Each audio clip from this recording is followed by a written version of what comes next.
The humid Houston air hung thick and heavy, a wet blanket even at 2 in the morning.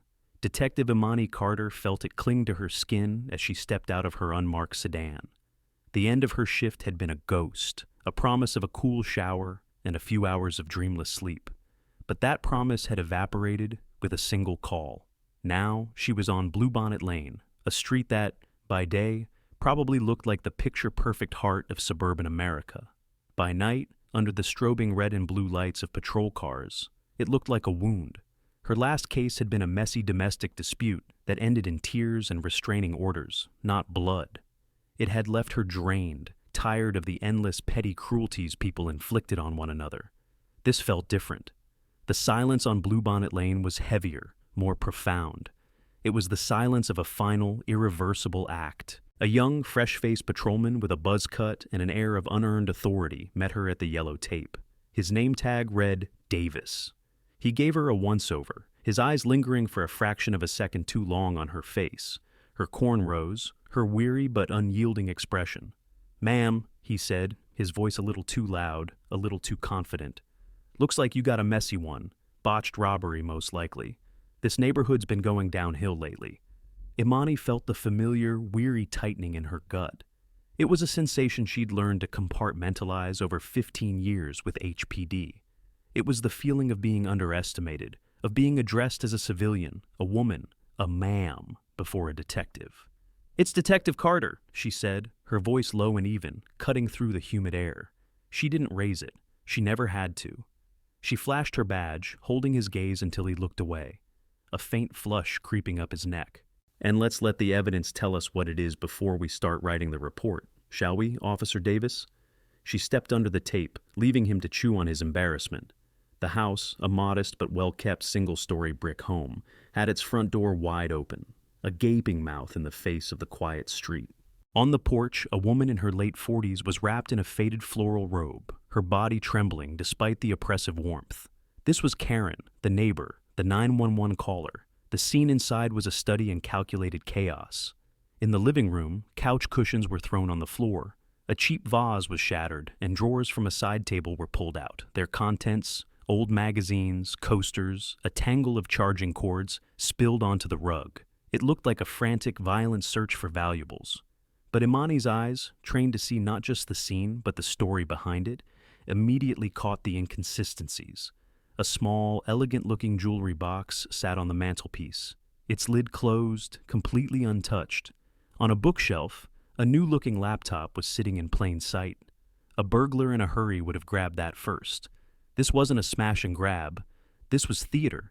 She moved down the hallway to the master bedroom. The forensics team was already at work, their movements precise and quiet.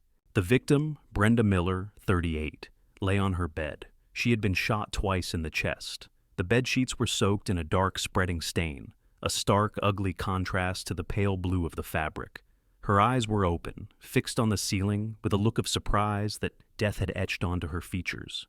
Imani took it all in, the smell of gunpowder still faint in the air, the cold, clinical reality of the scene. Davis appeared at the doorway behind her, trying to reclaim some authority. "See? Told you. They tossed the place looking for cash, didn't find it. She woke up, and they panicked." Imani shook her head slowly, her gaze sweeping the room. "No," she said, her voice barely a whisper. "Look closer." She pointed to the dresser. Like in the living room, some drawers were open, but the clothes inside were neatly folded. A real thief, high on adrenaline, would have ripped everything out. This was tidy. Too tidy. "This was personal," Imani murmured, more to herself than to the officer. "The robbery is a stage." She walked back outside, the cool, conditioned air of the house giving way once again to the soupy heat of the Texas night. She needed to talk to Karen, the neighbor. She found her sitting in the back of a patrol car, a blanket draped over her shoulders that she clearly didn't need for warmth. "Mrs. Lockwood," Imani began, her voice gentle now. "I'm Detective Carter. I know this is difficult, but I need you to tell me about Brenda." Karen looked up, her eyes red-rimmed and fearful. "Brenda? She was quiet, kept to herself mostly. Her husband, Roy, he's a long-haul trucker, away for weeks at a time. She must have been so lonely." Did you notice anything unusual today or this past week? Karen hesitated, pulling the robe tighter around herself. Unusual? I don't know. She trailed off, her brow furrowed in thought. Then her eyes widened, a flicker of understanding dawning. Wait, yes, the carpets. She had the carpets professionally cleaned yesterday afternoon. I saw the van. Imani felt a jolt, a spark of clarity in the murky confusion of the crime scene. She looked from the trembling neighbor back to the violated house. She had the carpets cleaned yesterday? Yes, Karen said, her voice gaining a sliver of confidence. She was obsessive about her house, a real neat freak. She said she wanted everything to be perfect. Imani nodded slowly, a cold knot forming in her stomach. The pieces were all wrong: a staged robbery, an untouched laptop, a victim who was a neat freak in a house that was anything but. And now this. It was a detail so small, so mundane, yet so profoundly out of place that it screamed at her. Why would you have your carpets professionally cleaned, a costly, disruptive chore, the day before you were murdered in a supposedly random, violent robbery? You wouldn't. You do it for a reason. You do it because you were expecting something, or someone. You do it to make everything perfect, not for a thief in the night, but for a new beginning. And that new beginning had been violently, permanently canceled. The sun rose over Houston, burning away the night's shadows and replacing the humidity with a searing, dry heat. Back at the HPD headquarters, the air conditioning was a welcome refuge. Imani Carter stood before the large white board in the homicide division, a cup of bitter coffee in her hand. On the board was a single photo of Brenda Miller, a driver's license picture where she was smiling, her eyes bright. It was the face of a happy woman. Imani knew, with the certainty of experience, that the photo was a lie. The preliminary report lay on her desk. Time of death was estimated between 11 p.m. and 1 a.m. 2 shots from a .38 caliber firearm. No signs of forced entry on the doors or windows. No shell casings found at the scene, suggesting the killer used a revolver or was meticulous enough to collect them. Everything pointed away from a random act and towards something intimate and premeditated. Her first call was to Roy Miller's trucking company. The dispatcher was a gruff, no-nonsense woman who confirmed Roy was on a cross-country haul to California. He was scheduled to be off-grid, driving through the desolate stretches of West Texas and New Mexico. "He's a good driver," the dispatcher said. "Keeps to himself, always on time, a real pro." They promised to send a message to his truck's satellite system, but it might be hours before he saw it. With the husband temporarily out of reach, Imani turned her focus to building a picture of the victim. She spent the morning on the phone, speaking to the few friends Brenda had. A consistent portrait emerged: Brenda, the devoted wife, a homebody who lived for her husband's return. They described her as sweet, a little shy, and incredibly lonely. "That job of his was so hard on her," one friend said. "She'd get so excited planning for the few days he was home. She lived for those moments." It was a perfect tragic picture, a loyal wife, waiting patiently for her hard-working husband, struck down by a cruel twist of fate. But it didn't fit with the professionally cleaned carpets. It didn't fit with the staged robbery. Imani felt like she was looking at two different puzzles. She drove back to Bluebonnet Lane. The police tape was still up, a garish yellow scar on the quiet street. Inside, the house felt different in the daylight, sadder. The forensics team had finished, leaving behind a fine layer of black fingerprint dust on every surface. Imani began her own search, a slower, more methodical one. She wasn't looking for fingerprints. She was looking for a life. She started in the master bedroom closet. It was filled with sensible, modest clothing: jeans, blouses, a few simple dresses, everything you'd expect from the woman her friends described. But Imani's instincts were screaming. There had to be something more. She ran her hands along the walls of the closet, tapping gently, listening. At the very back, behind a row of shoes, her fingers brushed against a loose piece of floorboard. She pried it up with a pen from her pocket. Underneath was a small, hollow space. And inside that space was Brenda Miller's secret life. It wasn't cash or jewels. It was something far more revealing. There was a stack of receipts from high-end boutiques in the Galleria, Houston's most luxurious mall. Receipts for silk lingerie, a designer handbag, a bottle of perfume that cost over $300. These weren't things a woman saving for her husband's return would buy. These were trophies, Beneath the receipts was a small black burner phone, the kind you buy with cash for one purpose: secrecy. Imani's heart hammered in her chest. This was it. This was the crack in the facade. She took the phone back to the station, handing it over to the tech unit with an urgent request to pull whatever they could from it. While she waited, she stared at the smiling photo of Brenda on the whiteboard. "Who were you?" she whispered. "Who were you, really?" 2 hours later, a young tech analyst with glasses perched on his nose walked into her office, a folder in his hand. "Detective Carter? You're not going to believe this." He'd managed to power on the burner and recover its contents. The phone had only one contact, listed under the name K-Bear. The message history was a torrent of passion, secrets, and promises. K-Bear, counting down the hours. "Can't stop thinking about you. Brenda, you're making me blush. Be patient. Just a few more days. K-Bear, patience is gone. I want you now. I want our life to start." Imani scrolled through weeks of messages, each one more intense than the last. They were filled with inside jokes, heated declarations, and plans for a future together. It was the chronicle of a white-hot, clandestine affair.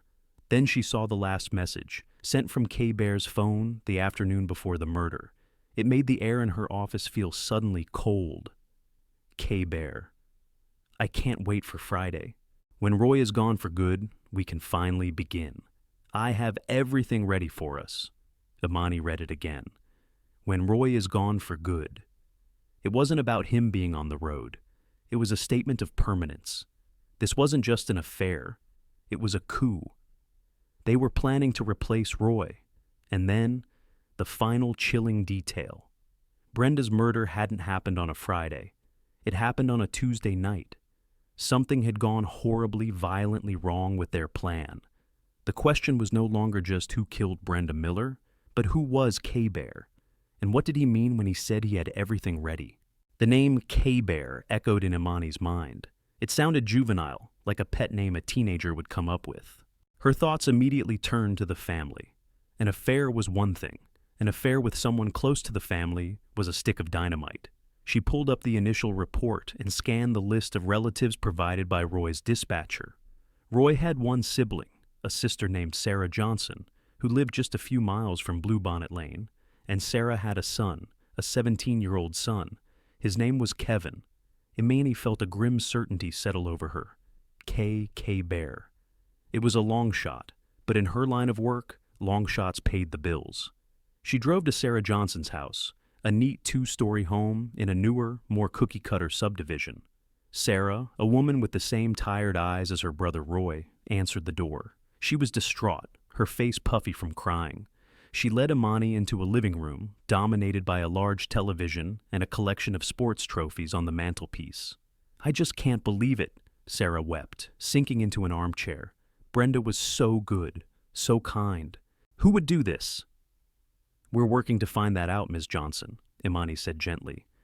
"I need to ask about your son, Kevin. I understand he was close to his aunt?" Sarah's face softened, a flicker of pride cutting through her grief. "Oh, yes." Kevin adored her. With Roy on the road so much, Kevin was her little helper. He'd go over, fix her computer, help with the yard work. He's such a good boy, a star on his high school basketball team. This has just devastated him. "Is he here?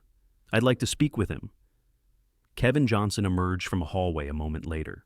He was tall for his age, with an athletic build and a handsome face that was currently a mask of sorrow. He looked exactly like the good boy his mother had described. He sat down stiffly, his hands clasped between his knees, and avoided Imani's eyes. "Kevin, I'm Detective Carter," Imani began, keeping her voice neutral. "I'm sorry for your loss. I need to ask where you were on Tuesday night, the night your aunt was killed." "I was home," he said immediately, his voice quiet but firm. "The whole night. I was playing video games online with my friends. You can ask them. We were on until like 3 in the morning. It was the perfect alibi, verifiable, modern, airtight. His friends would confirm it. The story was clean, his grief seemed genuine, and his mother's testimony painted him as the dutiful nephew. Most detectives would have moved on. But Imani had seen the burner phone. She had read the messages from K-Bear. and there was something in the way Kevin delivered his alibi, a little too quickly, a little too perfectly rehearsed, that set her teeth on edge. It wasn't the answer of a grieving teenager. It was the answer of someone who had prepared for the question. "I see," Imani said, nodding slowly. "And you didn't go over to your aunt's house at all that day?" "No," he said, shaking his head. "I mean, I talked to her on the phone in the afternoon. She was fine, sounded normal." Imani thanked him and his mother for their time and left, the image of the grieving, perfect nephew replaying in her mind. Back in her car, she made a call. "I need a warrant," she told the DA's office, "for the server logs of a gaming company. I want to see every login, every logout, and every moment of activity for the user profile belonging to Kevin Johnson for the past 72 hours. The request was unusual, and it took some convincing. "You're spending resources on a kid's video game alibi?" the assistant DA asked, skeptical. "Trust me," Imani said. "This is important." The rest of the day was a waiting game. The trucking company confirmed Roy Miller had finally received the message and was devastated. He was turning his rig around and heading back to Houston, a journey that would take him the better part of 2 days. Late that afternoon, an email landed in Imani's inbox.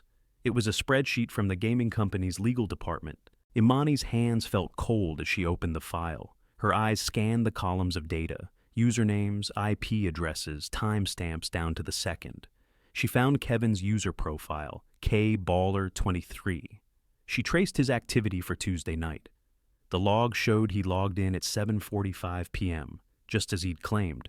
For the next 2 hours, there was a flurry of activity, messages in the game lobby, match acceptances, in-game actions.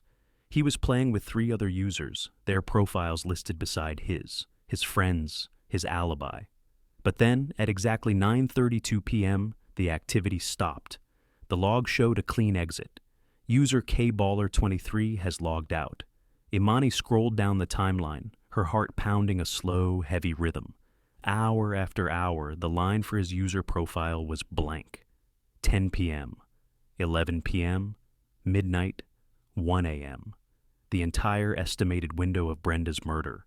Then, at 2:47 a.m., a new entry appeared. User KBaller23 has logged in. Imani leaned back in her chair, the breath leaving her lungs in a long, slow hiss. The perfect alibi had a 5-hour hole right through the middle of it, a 5-hour hole that coincided perfectly with the murder of his aunt. Kevin Johnson, the star athlete, the good boy, was a liar. He had not been home playing video games all night. He had been somewhere else. Imani had a sickening feeling she knew exactly where. The perfect nephew was now her prime suspect, and his carefully constructed world was about to come crashing down. With Kevin Johnson's alibi shattered, the case had a clear focus. But a 17-year-old boy, even a strong one, committing a murder with a .38 revolver felt incomplete. It was too clean, too controlled.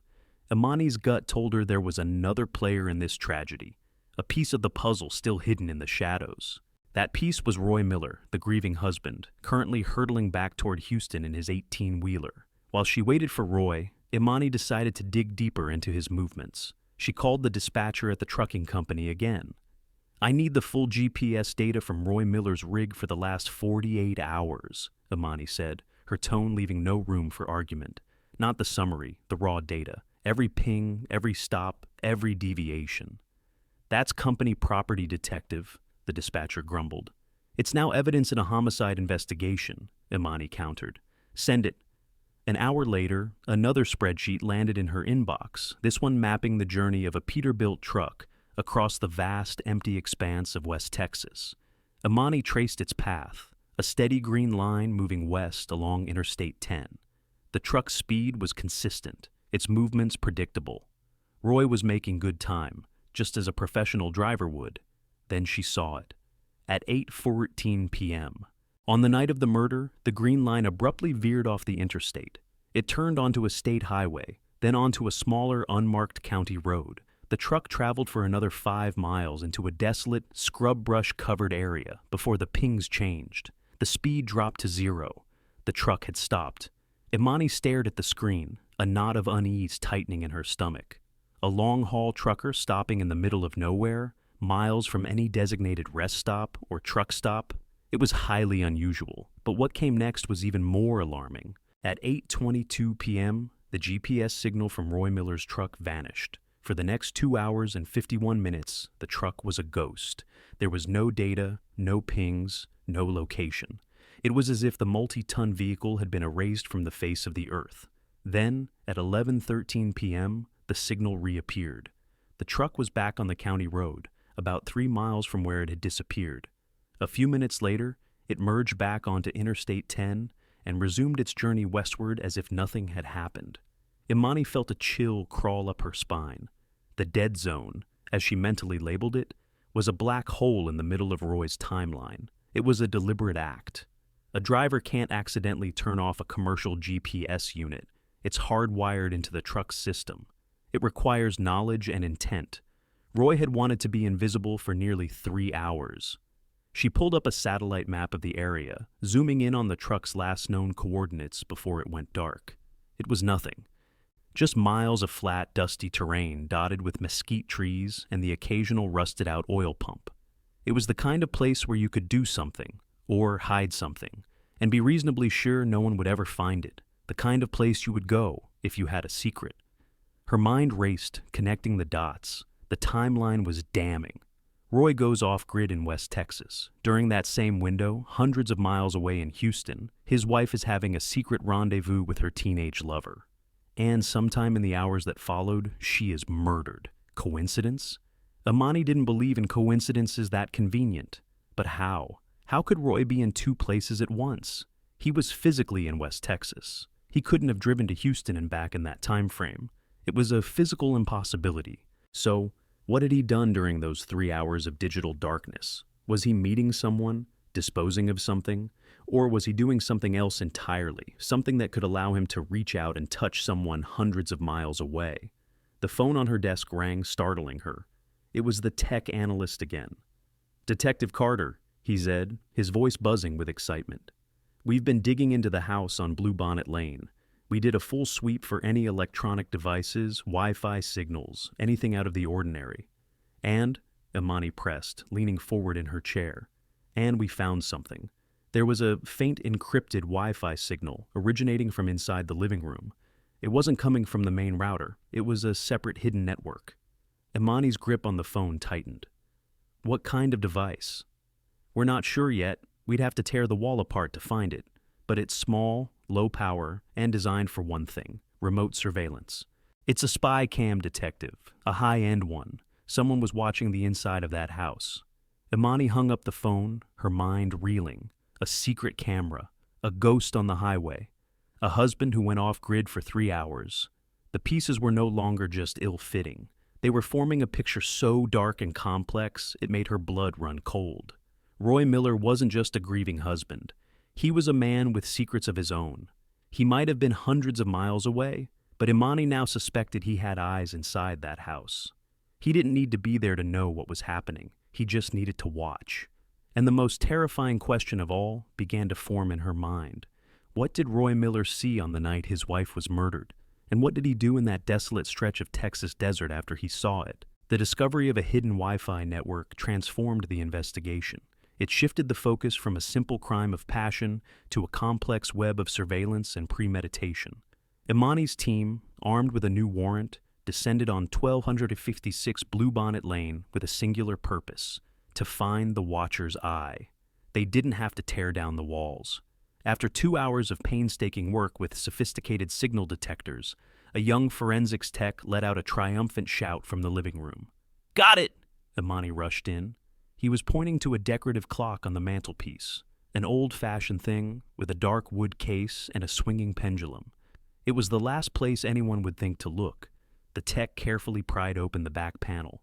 Nestled inside, amongst the clockwork gears, was a marvel of miniature technology. A high-definition camera lens, no bigger than a pinhead, wired to a tiny transmitter and a slot for a micro SD memory card. It was an ingenious setup. The camera was powered by the clock's own battery, and its Wi-Fi signal was strong enough to be accessed from anywhere in the world. Roy Miller hadn't just suspected his wife. He had put her under constant secret surveillance. Imani felt a knot of cold fury. This wasn't just jealousy. It was a profound violation, a silent, creeping control that Brenda probably never even knew existed.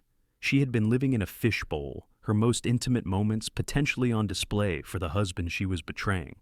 The tech pointed a gloved finger at the micro SD card slot. "Here's the problem, detective," he said, his voice grim. The slot was empty. Imani stared at it, the hope that had surged through her just moments before deflating into frustration. The camera was the smoking gun, but the bullets, the actual recordings, were gone. Whoever killed Brenda knew about the camera, and they knew enough to take the one piece of evidence that could show exactly what happened that night. It had to be Roy. Who else would know? He installed it. He monitored it. But if he had the card, why would he be racing back to Houston, playing the part of the devastated husband? It didn't make sense, unless he wasn't the one who took it. What if Brenda found the camera, or Kevin? What if their final confrontation wasn't about the affair, but about the discovery of this hidden eye? The possibilities splintered, each one darker than the last. "Can you pull anything from the device itself?" Imani asked, her voice tight. "A history, access logs, anything?" "It's designed to write directly to the card to save onboard memory," the tech explained. "But it has a small internal cache, and it logs every time it's accessed remotely. Let me take it back to the lab. I might be able to find something." While the lab went to work, Imani revisited her interview with Karen, the neighbor. She needed to know more about the man who would bug his own home. "Roy," Karen said, sitting at her kitchen table, her initial shock having subsided into a somber sadness. "He was intense, always polite to me, but you could feel this energy coming off him, like a coiled spring. He adored Brenda, but it was an obsessive kind of adoration. He'd call her 10 times a day from the road. He hated other men even looking at her." She paused, stirring her coffee. "About 6 months ago, he got into a shouting match with the mailman, a young kid, just for chatting with Brenda for a minute too long on the porch. Roy accused him of flirting. It was unsettling. The picture of Roy was becoming clearer. Not just a hard-working provider, but a possessive, jealous man whose love was a cage. Installing a spy camera was a logical, if terrifying, next step for a man like that. Imani's phone buzzed. It was the tech lab. "Detective Carter, you were right," the analyst said, his voice crackling with excitement. "I pulled the access log from the camera's internal memory. It records the IP address of any device that connects to its remote feed." Imani held her breath. And there was a successful remote connection at 7:31 p.m. on Tuesday night, the night of the murder. "Can you trace the IP?" Imani asked, her heart hammering. "Already did," the analyst replied. "It wasn't a home or office network. It was a mobile IP address routed through a satellite internet provider, the kind used by commercial trucking fleets." There it was, the final damning link. Imani stared at the timeline she'd sketched out on her whiteboard. 7:31 p.m. Roy Miller, from his truck somewhere in the desolate heart of Texas, logs into the spy camera in his living room. He sees something that shatters his world. 8:14 p.m. His truck veers off the interstate. 8:22 p.m. His GPS signal goes dark for nearly 3 hours. The sequence of events was no longer a coincidence. It was a chain reaction. Roy had watched his wife with her lover, and then he had gone off the grid. The missing memory card was now the single most important object in the investigation. It didn't just contain a recording of an affair, it contained the motive for a murder. Roy didn't need to be in the room to pull the trigger. What he saw on that feed was the spark that lit the fuse. But one crucial question remained, a question that made the hairs on Imani's arms stand up. If Roy saw the affair and then went dark, who was left in the house on Bluebonnet Lane? Who was there to turn off the camera, take the memory card, and fire 2 .38 caliber bullets into Brenda Miller's chest? The watcher was in Texas. The lover was in Houston. The stage was set, but the lead actor was still a ghost. With the evidence mounting against Roy Miller, the mystery of how the crime was committed remained. But the why was becoming terrifyingly clear. And at the center of that why was Kevin Johnson. It was time to break his carefully constructed story. Imani had Kevin brought to the station. This time, there was no gentle questioning in his mother's living room.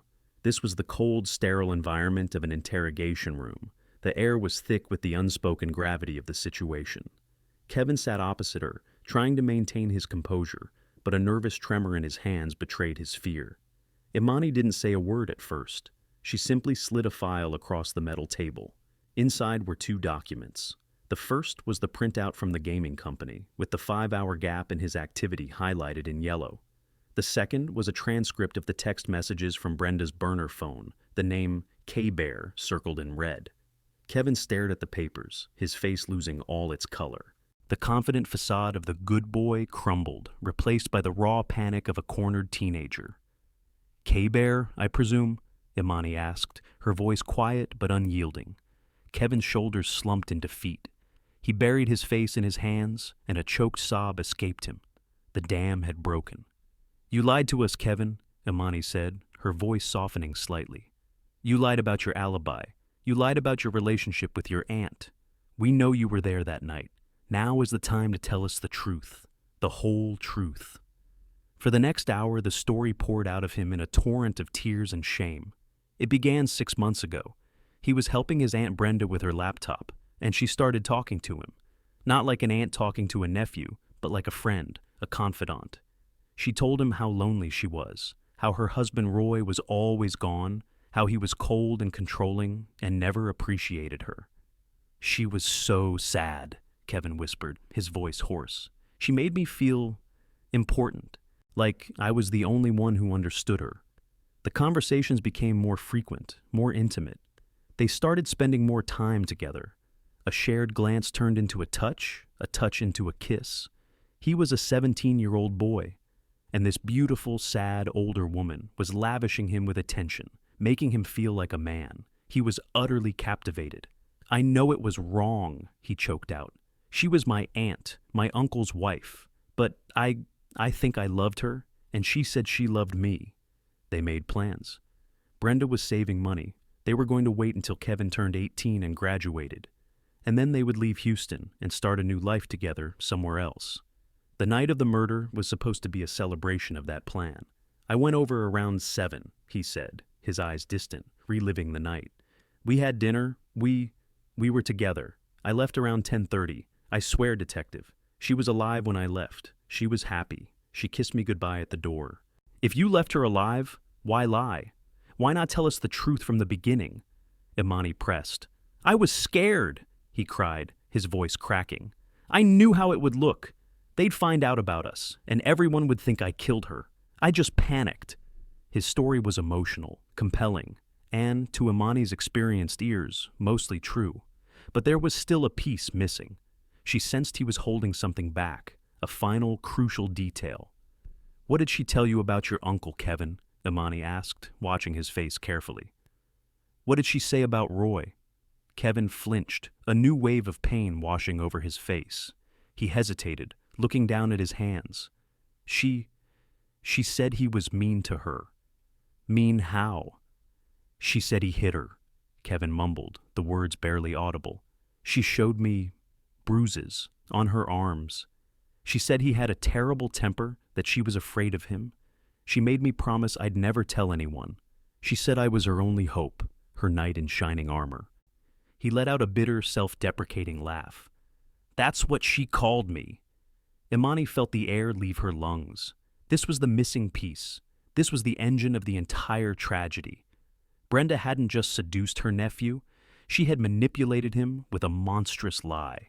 The reports from friends and neighbors described Roy as jealous and possessive, but never violent. There were no domestic disturbance calls to the house, no official records of abuse. The bruises Brenda had shown Kevin, Imani had a sickening feeling they were self-inflicted. Brenda had crafted a narrative of victimhood to justify her actions and to bind Kevin to her. She hadn't just made him her lover. She had made him her savior, casting his own uncle as the villain. It was a lie of breathtaking cruelty, a psychological poison that had infected everyone it touched. Kevin looked up at Imani, his young face a wreck of confusion and guilt. She was lying, wasn't she? He asked, the terrible realization dawning in his eyes. Uncle Roy, he never would have hurt her, would he? Imani didn't answer. She didn't have to. The truth was written all over her face. Kevin let out a gut-wrenching sob, the sound of a boy whose entire world had just been revealed as a fraud. He had been a pawn in a game he didn't even know he was playing. He had betrayed his family for a woman who had built their entire relationship on a foundation of lies. The confession was a breakthrough, but it also opened up a new, terrifying possibility. If Brenda was capable of such profound manipulation, what else was she capable of? And if Roy had seen evidence of this affair, his rage wouldn't just be about infidelity. It would be the rage of a man who had been utterly and completely betrayed, not just by his wife, but by the nephew he trusted and the family he worked to support. The motive was no longer just jealousy. It was a righteous, white-hot fury. All Imani needed now was the weapon that had unleashed it. Kevin's confession painted a vivid picture of the why, but the how and the who remained frustratingly out of reach. Roy Miller was the prime suspect, but he was still a ghost on the highway, hundreds of miles away when the trigger was pulled. The murder weapon was missing, and without it, the case was a web of circumstantial evidence. Imani Carter stood in front of the whiteboard, staring at the satellite map of the dead zone in West Texas. It was a vast, empty space, a needle in a haystack problem. Roy had gone dark there for a reason. Her gut told her the gun was out there, somewhere in that desolate landscape. But sending a search team to comb hundreds of square miles of scrubland was impossible. They needed a better way. They needed a specialist. "Get me the K9 unit," she said to her sergeant. "I don't want a drug dog or a cadaver dog. I want a firearm specialist. Get me the best one you have." 2 hours later, Imani stood on the tarmac of a small municipal airport, the Houston heat shimmering off the asphalt. A small HPD helicopter was waiting. Beside it stood Officer Martinez, a lean, weathered K9 handler, and his partner. His partner was Rocco, a Belgian Malinois whose intelligent dark eyes missed nothing. He was not a pet. He was a four-legged instrument of detection, a sleek, muscular animal bred for focus and drive. Rocco was a gun dog, trained to detect the unique chemical compounds found in firearm oils, solvents, and gunpowder residue. He could smell a ghost. The helicopter ride to West Texas was loud and bumpy. Below them, the lush green of East Texas slowly gave way to the flat, brown plains of the West. When they landed near the county road where Roy's GPS had vanished, the air was dry and baked. It was a different world, silent and vast. "All right, Rocco," Martinez said, unclipping the dog's lead. "Find it, vind it." He gave the command in Dutch, the language of the dog's initial training. Rocco took off, not in a frantic dash, but in a systematic, sweeping pattern, his nose to the ground. He worked in silence, a picture of pure concentration. For nearly an hour they followed him under the brutal Texas sun. The only sounds were the crunch of their boots on the dry earth and the panting of the dog. Hope began to dwindle. The area was too big, the scent too faint. Imani shielded her eyes, scanning the horizon. It was hopeless. The gun could be anywhere. Dropped down a ravine, buried under a rock, tossed into a thicket of mesquite. Suddenly, Rocco stopped. His head shot up. His ears pricked forward. He let out a single sharp bark. Then he put his nose back to the ground and moved with a new urgency, his tail held high and stiff. He was on to something. He led them another 50 yards to a cluster of old, gnarled oak trees. He began circling one of the largest trees, whining with excitement. Then he stopped at its base and began digging frantically at the dry, packed earth, sending clouds of dust into the air. "He's got it," Martinez said, a grin spreading across his face. "He's got a positive alert." A forensics officer who had flown out with them carefully took over, using a small trowel to excavate the spot Rocco had indicated. A few inches down, the trowel hit something hard. The officer brushed away the dirt, and Imani's breath caught in her throat. It was a bundle, wrapped in an oily, dark green rag. The officer, wearing thick gloves, carefully lifted it from the shallow grave. He slowly unwrapped the cloth. Inside was a .38 caliber Smith & Wesson revolver. Its wooden grip was worn smooth, and the barrel glinted dully in the sunlight. They had it. They had the murder weapon. It was a staggering piece of detective work, a perfect fusion of old-fashioned gut instinct and modern K9 science. But as Imani stared at the gun, a new, more disturbing question surfaced. The timeline was now even more convoluted. Roy sees the affair on the spy cam at 7:31 p.m. He drives off the interstate, buries this gun, and then continues on his way. This meant one of two things. Either he buried the gun before the murder, which made no sense, or the unthinkable. Was it possible Roy had an accomplice? Did he call someone after seeing the feed? Someone in Houston? Did he tell them where to find another gun? A gun he had stashed long ago? Was the gun in her hands the murder weapon or a decoy? The discovery, as monumental as it was, had just made the conspiracy deeper and the truth harder to reach. The ghost on the highway had left a trail, but it was leading Imani into a hall of mirrors, and she was no closer to knowing whose hand had truly pulled the trigger. The flight back to Houston was tense. Imani held the evidence bag containing the revolver, its weight feeling heavier than it should. The discovery had both clarified and complicated everything. They had a weapon, found exactly where Roy Miller had tried to become a ghost. Forensics would confirm if it was the murder weapon, but Imani already knew it would be. The real challenge wasn't the evidence, it was the man. Roy Miller arrived at HPD headquarters late that afternoon.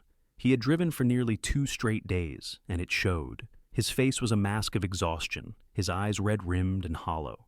He was a large man, broad-shouldered from years of wrestling with a big rig, but he seemed to shrink in the sterile environment of the station. He was accompanied by a slick, expensive-looking lawyer. They sat in interrogation room 3. Roy was a block of ice. He sat perfectly still, his big hands resting on the table, his expression unreadable. His lawyer did most of the talking, issuing denials and deflections. "Mr. Miller is a grieving husband, detective," the lawyer said smoothly. "He is here to cooperate in finding the monster who did this to his wife. He has no information about any firearm." Imani let him talk. She watched Roy looking for a flicker of something. Anger, fear, guilt. There was nothing. He had built a wall around himself, and it was seamless. She presented the evidence piece by piece. The burner phone, Kevin's confession about the affair, the GPS data showing his truck going off-road, the 3-hour gap. Roy didn't flinch. To each point, his lawyer had a prepared response. A secret phone? Roy knew nothing about it. His wife had secrets, it seems. It only adds to his grief. The nephew? A troubled, lying boy, clearly trying to shift blame for something he himself might have done. The GPS gap? Roy was exhausted. He pulled over to get some sleep, as is his right. The GPS unit must have malfunctioned. These things happen. Imani knew a direct assault was useless. The lawyer was too good, and Roy was too disciplined. Attacking him with the gun would be a waste of time. They would just deny it was his, claiming it was planted. She needed something else. She needed to get inside the wall. She paused, taking a slow sip of water. She pushed the evidence file aside. Then she reached into a different folder and pulled out a single color photograph. She slid it across the table, not to the lawyer, but directly in front of Roy. It wasn't a crime scene photo. It wasn't a picture of the gun. It was a photo taken from Brenda's burner phone. It showed Brenda and Kevin sitting side by side at a fancy outdoor cafe. They were leaning into each other, laughing, their heads almost touching. Brenda was wearing a new delicate silver necklace, and her smile was radiant, utterly genuine. Kevin was looking at her with an expression of pure, teenage adoration. It was a picture of 2 people deeply, stupidly in love. Roy's eyes flickered down to the photo. His lawyer started to speak, but Imani held up a hand, her gaze locked on Roy. "That was taken last week," Imani said, her voice soft, almost conversational. "It's not about the sex, Roy. I've seen enough of that. It's about this, the laughter, the way she's looking at him, the way he's looking at her. She was happy with him, Roy, in a way she never was with you." It was a calculated, brutal psychological blow. She wasn't accusing him of murder. She was accusing him of failing to make his wife happy. She was showing him the emotional heart of the betrayal, the part the spy camera in the dark living room could never truly capture. For the first time, a crack appeared in Roy Miller's icy facade. His jaw tightened, a muscle jumping violently. His gaze was fixed on the photograph, on the image of his wife's radiant smile directed at another man. His knuckles turned white as he clenched his hands into fists on the table. The wall was beginning to crumble. He started, his voice a low, guttural growl he seemed unable to control. He stopped, swallowing hard. The lawyer put a hand on his arm. "Roy, don't say anything." But it was too late. The damage was done. Roy looked up from the photo, his eyes finally meeting Imani's. The emptiness was gone, replaced by a storm of raw, undiluted hatred. "That lying bitch," he whispered. the words filled with so much venom they seemed to poison the air in the room. Imani didn't react. She just held his gaze. She had found the chink in his armor. It wasn't the fear of prison or the weight of the evidence. It was the simple, profound humiliation of being replaced. She knew with chilling certainty that the rest of the wall was about to come down. The moment Roy Miller uttered those 3 words, "That lying bitch," the dynamic in the room shifted. The lawyer's practiced calm evaporated, replaced by frantic attempts to silence his client. But Roy was no longer listening. Imani's carefully aimed blow had shattered his composure, and the truth, ugly and violent, began to spill out. "I loved her," Roy said, his voice thick with a mixture of rage and anguish. He ignored his lawyer, his gaze fixed on Imani, as if she were the only other person in the world.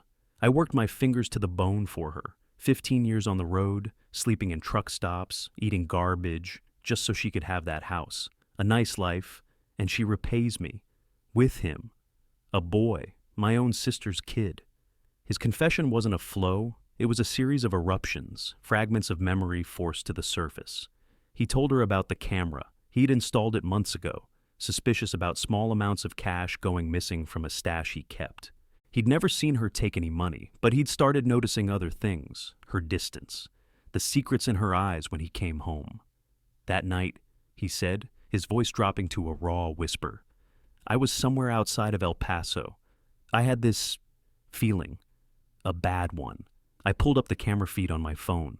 He paused, his eyes glazing over as he relived the moment. "They were on the couch, my couch, in my house.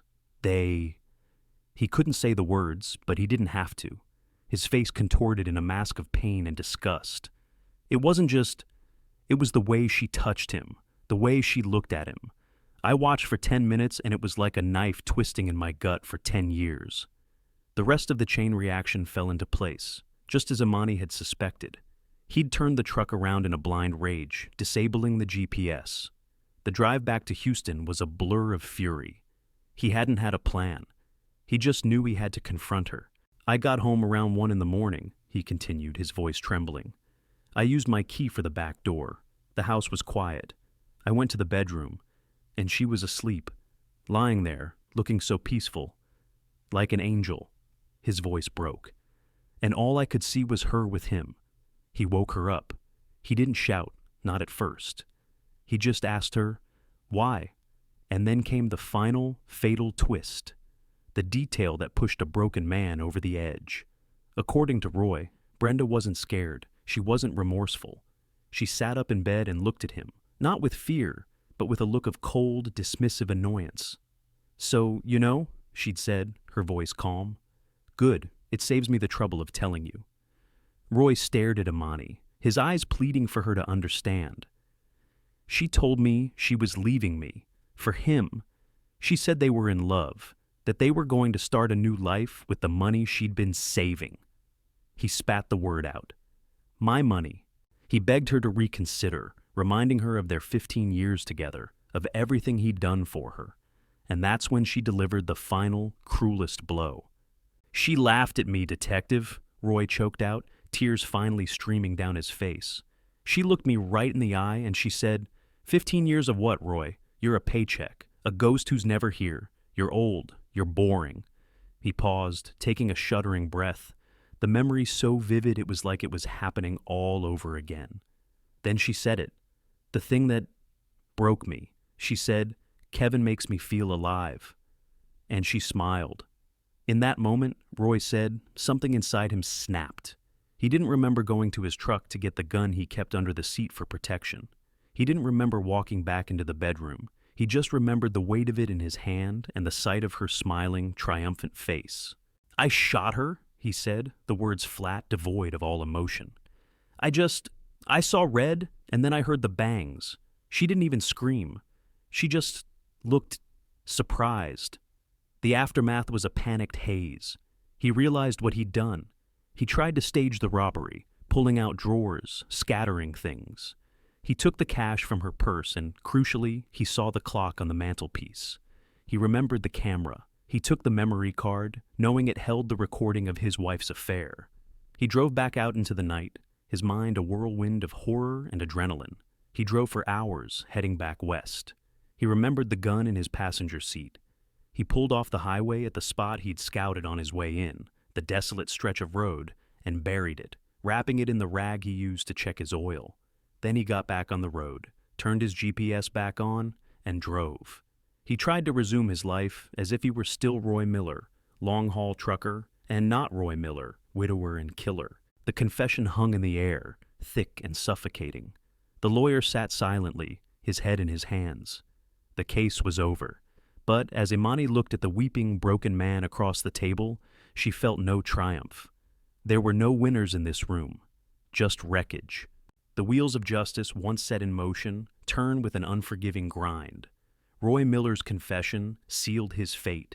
In the face of overwhelming evidence, the GPS data, the recovered firearm, the spy camera logs, and his own detailed account, his lawyer negotiated a plea deal to avoid a painful public trial. Roy pleaded guilty to murder in the second degree, a charge that acknowledged his crime was not premeditated in the legal sense, but born of a sudden, extreme emotional disturbance. He was sentenced to 30 years to life in a Texas state penitentiary. On the day of his sentencing, he looked like a man already serving a life sentence inside his own head. His broad shoulders slumped under an invisible weight. The true, lingering tragedy, however, played out in a different courtroom, and its sentence was not delivered by a judge. Kevin Johnson had to testify during the sentencing hearing. He stood before the court, a 17-year-old boy forced to recount his sins in the cold, formal language of the law.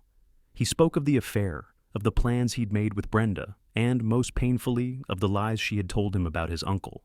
As he spoke, he couldn't bring himself to look at Roy, who sat at the defendant's table, impassive. But the entire courtroom could feel the weight of his betrayal, a tangible thing that hung in the air between the two of them. He was a key witness against the man whose life he had helped to destroy. The aftermath for Kevin was a different kind of prison. His story, once sealed in police files, became public knowledge.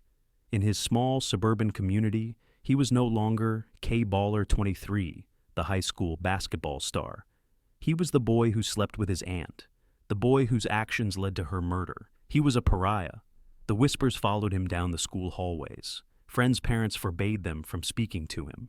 His mother, caught between her grieving incarcerated brother and her disgraced son, sold their house and moved them to an anonymous town in another state, hoping to escape the shadow of Bluebonnet Lane. In a series of sessions with a court-appointed therapist, Kevin began to unpack the immense burden of his guilt. He wasn't legally culpable for Brenda's death, but he felt morally responsible. "It's not just that she's dead," he told the therapist, his voice hollow, stripped of all its youthful energy. "It's that I believed her. I let her turn me against him. Uncle Roy, he wasn't always around, but when he was good to me. He taught me how to throw a football. He came to my games when he was in town. He was family." The most painful realization for Kevin was that his love for Brenda had been built on a fantasy she had carefully constructed for him. He had seen himself as her hero, her rescuer. In reality, he was a tool, a means to an end in her own selfish drama. The love he thought was so real and profound had been nothing but a destructive illusion. "I hate her for lying to me," he admitted, the words tasting like ash in his mouth. "And I hate myself for being stupid enough to fall for it. I didn't just lose her. I helped put the only real father figure I ever had in a cage for the rest of his life. How do you ever come back from that?" The tragedy of Bluebonnet Lane didn't end with a gavel strike. It rippled outward, devastating two families and leaving behind a legacy of shame and regret. Roy Miller lost his freedom, his wife, and his life. Kevin Johnson lost his innocence, his future, and his family. The perfect suburban home on Bluebonnet Lane was now just an empty house with professionally cleaned carpets and ghosts in every room. A silent monument to the catastrophic power of a single, well-told lie. For Imani Carter, it was a stark reminder that the deepest wounds aren't always left by bullets. The case file for Brenda Miller was officially closed. The binders were thick with forensic reports, transcripts, and photographs, a meticulous paper-bound record of a life unraveled. Imani Carter stood before her whiteboard, now clean except for the faint ghosts of dry erase marker. She methodically took down the smiling photo of Brenda and the mugshot of Roy, placing them into the final evidence envelope. The board was blank, ready for the next name, the next tragedy. She couldn't shake the image of Roy Miller and his sentencing, a broken giant of a man, or the haunted, lost look in Kevin Johnson's eyes. This case had been more than a simple whodunit. It had been a deep, unsettling dive into the murky depths of human nature, where love curdled into possession, and desire festered into deadly deceit. She thought of Officer Davis, the fresh-faced patrolman who had dismissed the case as a botched robbery in a bad neighborhood. He had seen a black victim and assumed a simple, brutish crime. He saw what he expected to see. Imani had learned long ago that her greatest asset as a detective, especially as a black woman in a field dominated by men like Davis, was her refusal to see only what was expected. She had to look deeper, past the easy assumptions and the subtle, corrosive racism that shaped them. She had to see the humanity in all its flawed and terrible complexity. She had proved Davis wrong, but the victory felt hollow, leaving only the bitter taste of loss. This wasn't a story with heroes and villains. Roy wasn't a monster, not in the classic sense. He was a man pushed past his breaking point by a profound betrayal, a man whose love was a clumsy, possessive thing that ultimately destroyed what it sought to protect. Brenda wasn't just a victim. She was a master manipulator, a woman so desperate to escape her own quiet unhappiness that she wove a web of lies that ensnared and destroyed the two men closest to her. And Kevin, he was just a boy, caught in the crossfire of adult passions, his youthful idealism twisted and used as a weapon against his own family. Imani sank into her worn office chair, the silence of the station pressing in on her. She looked out the window at the distant Houston skyline, the lights twinkling like cold, indifferent stars. The lesson of Bluebonnet Lane was a stark one, a truth she had seen play out in countless other cases, but never so clearly as this. Deceit is like a hairline crack in a dam. At first, it's almost invisible, easy to ignore, a small lie, a secret kept, a hidden camera. But the pressure of life, of loneliness and desire, constantly pushes against it. The crack widens, slowly at first, then all at once until the entire structure fails, and the ensuing flood sweeps everyone away. The liar, the lied to, the innocent and the guilty, all of them drowned in the wreckage. Her desk phone rang, its shrill cry cutting through her thoughts. She let it ring twice, a brief, silent rebellion against the relentless cycle. Then she picked it up. "Detective Carter," she said, her voice steady, professional, ready. On the other end of the line, a dispatcher's voice was already detailing another address, another body, another puzzle of human misery waiting to be solved. Imani grabbed a fresh notepad. The ghosts of Bluebonnet Lane would stay with her, but they would have to make room for new ones. Her work was never done. She took a deep breath, stood up, and walked out into the unending night.